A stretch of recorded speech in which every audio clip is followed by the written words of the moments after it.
Hi everyone, welcome to my channel. My name's Noelle and I do unboxings here, mostly lifestyle subscription boxes, but also some stationery, books, beauty, jewelry, and even a dash of Disney. So if you like unboxings, I do hope you'll consider subscribing to my channel and hitting the notification bell. And of course, if you are already subscribed, thank you so much for being here and welcome back. Today I have my July Once Upon a Book Club box to share with you. Once Upon a Book Club does have a young adult subscription as well as an adult subscription. I do their adult subscription, which comes in this cute pink box that is shaped like a book. The young adult selection comes in a green box that looks a lot like this every month. Now what's unique about Once Upon a Book Club is they really try to bring the book to life with little gifts that you open along the way. So as you're reading, you'll get to a page that has a sticky note and it tells you to open the corresponding gift, and often it's an item that they had custom made just for you, so it really does feel like it's from the pages of the story. It's not necessarily just items that are kind of evocative of the subject or the theme of the book. It's really made specifically for this book club, which I think is such a unique and fun concept. Now, Once Upon a Book Club is $34.99 per month plus about $10 in shipping. I do have a couple of ways for you to save some money though. First, you could use the link that is in the description box below that will save you $5, or you can just use my code, which is mauinoel10, that will save you 10%. So depending on the length of the subscription that you decide to do, you figure out which one of those is better for you. Now, I'm going to show you the different gifts that came with this book, as well as read the excerpts that come right before it. So if you have gotten this box, but you just haven't gotten around to it yet, don't watch anymore. But if you're just kind of intrigued by the story or this concept of a subscription box, then keep watching. So I've already taken the contents out. They do an amazing job of always like Tetrising all of the gifts and the book and everything else inside, and I can never quite get everything to fit as well. But that way I have it all laid out in front of me, and hopefully we can get through this in a fairly quick clip. Now what's always nice is they do include a little brochure that gives you opportunities to interact with the author, or gives you little reading or discussion questions that you can use as you go through it. I honestly don't use that often. I do participate in the Facebook group sometimes just to talk about the different gifts, if I like them or if I didn't like them, or to talk about like confusing parts of the book or maybe dissatisfying parts of the book. But what they have been also including lately is a little note from the author, which I really appreciate. So I'll share a little bit of that with you in just a moment. But let's talk about what book we had for July. So it is called The Last Piece by Imogen Clark. And so here is the image on the front. Sometimes you get hardbacks, sometimes you get paperbacks, but let me just read you the blurb on the back so you have a better idea about what this book is all about. It says, "A sudden departure, a story decades in the making. The chaotic but happy equilibrium of the Nightingale family is thrown into disarray when Cecily, whose children can't remember her ever being remotely spontaneous, disappears to a Greek island with no warning or explanation. Her reasons for doing something so out of character are a total mystery to her three daughters: high-powered executive Felicity, unfulfilled GP Julia, and organized mother of five Lily. What connection could she possibly have with Kefalonia? But Cecily has gone to continue a story she thought ended decades ago, one that could have a huge impact on her family, and when she returns, she'll have to tell them the truth. Will Cecily be able to hold her family together once she reveals her big secret? And might she discover that she's not the only one with a story to tell?" So obviously each of these women that they just mentioned has a story to tell. I will say that there was one character in this novel that I found so unlikable. It was quite a feat on the part of the author. By the end of the book, I really felt a little bit like dissatisfied. I appreciated that everything wasn't like tied up with a ribbon. It wasn't like a sitcom ending, but I did sort of feel like I wanted to hear a little bit more and have a little bit more resolution, but we'll talk about that a little bit more here in a second. Now, they also always include a quote card, which I know a lot of people like to collect or just have kind of up as home decor for the month when they're reading it. And they're always really pretty, but this month says, "They had no idea how strong she could be." And it's really nice. It's just got some little flowers, and it just tells us that it is from this book and by this author. And then I'm just gonna read you a little tiny bit of the note from the author. It is kind of a long typewritten letter, but it's kind of interesting, I thought.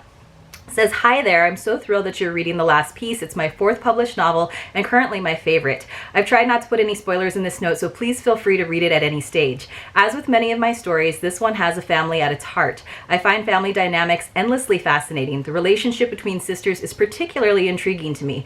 I have a brother, and whilst I love him dearly, I don't think it's the same as having a sister. However, I have 3 daughters and a son, so I'm constantly watching how they interact with one another. Even if they fall out, their sibling bond is strong enough to pull them back together. They can also be more honest with each other than they would risk being with their friends because they know that they will always be there for each other no matter what. And if anyone tries to get between them, well, that's interesting too. So I am an adopted only child, so I find family dynamics pretty interesting, but probably for very different reasons. And there is an adopted only child in this novel, and unfortunately, she's the one that I found so disagreeable. So I thought that was interesting, and it kind of made me pause and try to understand the different perspectives in the book. But like I said, I was still a little dissatisfied towards the end. It does say, she goes on to talk about how she decided to use the Greek island of Kefalonia just because she's like done some research there and she'd gone on holiday there. And then it also takes place at a yoga retreat there on the island. And so she got to do a little fun research with a friend and going to a yoga retreat, even though I think it was in Spain. But this is all kind of fun, like background about the writing of the novel. It says, the hardest part for me to write was the section in the mother and baby home. I cried as I wrote about the women forced to give up their children. I read lots of accounts of the women being treated very harshly, but I decided to give the staff in my home far more empathy for the mothers to be in their care. The situation must have been difficult for all of them. There was no need to make it any worse. I hope you will enjoy meeting the Nightingale family and following them as they navigate this tricky part of their lives. I'd be interested to know which of them speaks to you the loudest. And she even says that you can contact her in social media, which I think is like so nice. And I wonder how many people are actually going to take her up on it. But I think that is always a really nice treat when we get that letter that's written specifically for this book. So let's get into it. There are 4 gifts. Now, the first one is technically what I call a paper gift, which I don't usually find adds much value to the whole box. They usually help in terms of bringing the story to life, but sometimes it's just like a letter or a list, or in this case, a photograph. And for me, I would rather have the tangible, usable items. But that's just my personal preference. I know some people have expressed the same preference in the Facebook group, so I'm interested to see as the months go on if they take that feedback. So here is an example of what the little sticky note would look like as you get to that page. So now Cecily is at the retreat in Greece, and someone hands her an envelope to help her kind of figure out what's going on a little bit more. It says she pulled the photograph out. It was upside down, so she turned it over. The image made her start, and she let out a little gasp. It was a simple, uncluttered picture. A single bed covered with a white cotton counterpane, and sitting on that, a box about the size of a shoebox. It was decorated all over with pictures of yellow roses cut from wallpaper, faded now and curling in places near the edges, but otherwise looking well cared for, considering its age. Cecily would have known it anywhere. So I will say they do a really nice job with the packaging. So here is our corresponding little envelope. It's in beautiful navy. Sometimes I wish that the packaging didn't actually have the page numbers printed on it because I could reuse it for different things, but look how pretty it is with this like little satin bow.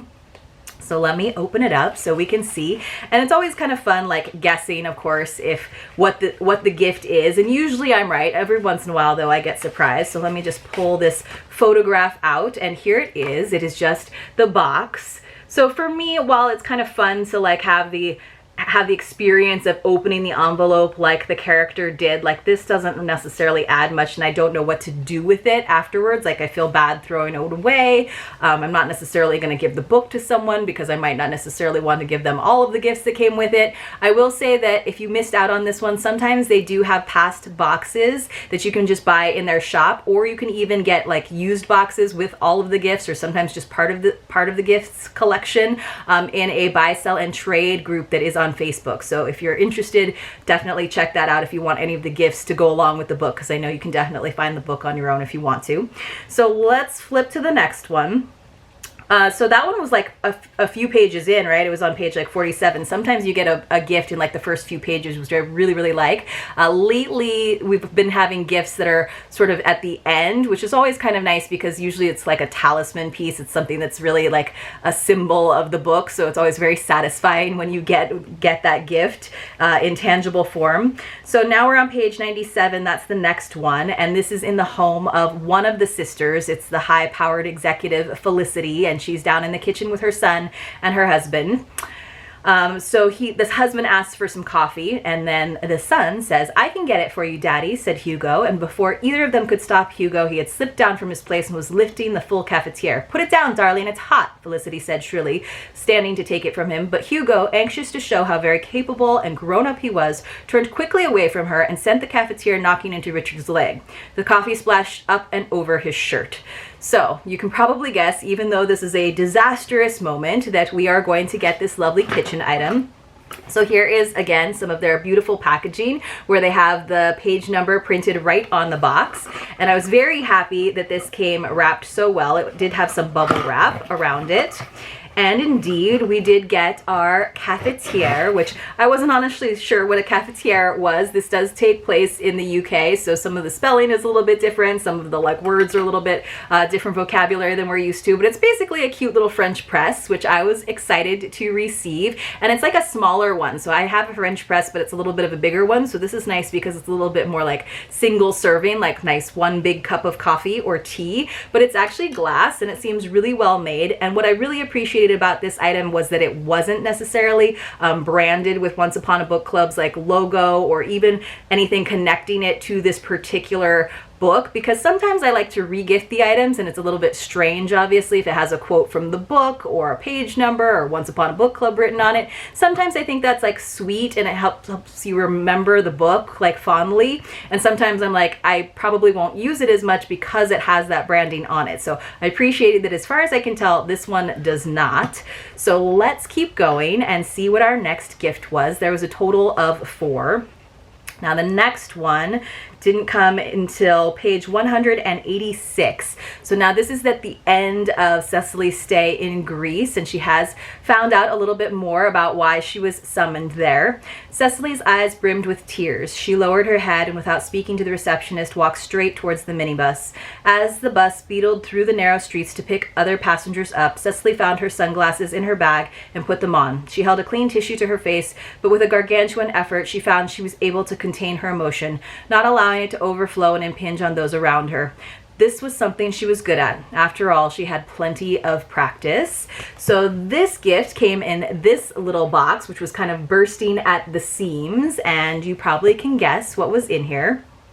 But we actually kind of got a 2-part gift. What I thought was really sweet is they gave us these little facial tissues that have that same quote on it. They had no idea how strong she could be. And see, this is a nice, practical, useful gift. It's fine that it has the quote on it, but we can always use a little bag of tissues for our purse. So I thought that was sweet. And then they even gave us the sunglasses that she tries to hide her watering eyes with. So it did come in a nice little bag, which I appreciate as well, that has the quote on it. It even came with a cleaning cloth for the sunglasses. Now, I might pass these sunglasses on to someone else just because I have so many subscriptions that have sent me sunglasses this summer. I am pretty stocked up, but the last time I said that, I didn't actually try them on, and a lot of you viewers are used to me always trying on the sunglasses, so forgive me. I'm going to try them on. Now, I do think it's kind of funny because these seem a little bit more fashion-y and glam than what I imagine Cecily, this senior citizen, wearing, but maybe she got out her holiday glasses. You can see that gold point there at the corners, which is a little bit fancier than I expected for Cecily to wear. These do have the little nose pieces, which I like because they keep the glasses up off of my face, but I don't like it because then when I put the glasses up on my head, it tangles my hair. So these are kind of fun, but you can kind of see they're sort of see-through. I usually like a darker lens, but these wouldn't really hide your tears very well, but I will probably wrap these all back up and pass them on to someone else. I don't think anyone will mind having that nice quote there on the little protective bag, but I'll probably keep the facial tissues because those, like I said, are super helpful and handy to have. And then we have one more gift to open. So I did something fun because it did appear on the last page of the book. Even though I have a pretty good idea of what it is, I kept it wrapped up so that we can have that experience together this time. So this comes on page 304, and she is back home, and like I said, this is where everything has kind of had its denouement. Everybody's sort of sorted themselves back into their lives. All of the big changes, all of the big announcements have happened. It wasn't necessarily as satisfying as we might have liked, or you might get in like a movie, but for that very reason, it was very realistic. So she's back at home with her husband, Norman. And then she says, Norman wasn't in the kitchen, so she made her way into the sitting room. She found him kneeling on the floor, the contents of the Hoover bag on the carpet in front of him. "What on earth are you doing?" she asked as she took in the scene. "I finished the jigsaw," he said, his voice triumphant. Cecily saw that there was indeed a complete picture of Monument Valley sitting on her table, except for one piece of sky. The green bays of the mat shone through where there should have been cobalt blue. "There's a piece missing," she said unnecessarily. "You've been doing that puzzle for over a year, and all that time there was a bit missing. What a waste of time." Norman stood up, his hands gray and dusty. He shook his head. "It's not been a waste of time," he said, taking her in his arms. She flinched a little as his dusty hands touched her dress, but then she relaxed into his embrace. "I have still had the pleasure of building it, and we can see what it is even without that piece. It really doesn't matter that it's not there. In some ways, I quite like it. Nothing's ever quite perfect, is it? And now that I've finished, I can start a new one." So of course it is a metaphor for the whole book, and of course it is also a nod to the name of the book itself, The Last Piece, and it's a good reminder that you don't have to have that perfect happy ending. It was almost as if the book was chiding me in my reaction to it, but I will say that if this final gift is a jigsaw puzzle, I really hope that they didn't leave out a piece, because that will absolutely frustrate me. I think that that is one of the most frustrating things that you can ever experience, especially if you do put a lot of time into it. I know it's more about the big picture and the experience, but man, I want to have that sense of completion. So this last gift came in this little wrapped box. Like I said, I haven't opened it up yet. I'm very excited. Who knows? I could be wrong. Maybe it's not, but I did kind of like rattle it around. So I have a pretty good idea that we are getting that jigsaw puzzle. I do find it interesting that he was doing a jigsaw puzzle of Monument Valley in Arizona versus just because of the setting of the book being in England and in Greece. So here we go, opening it up.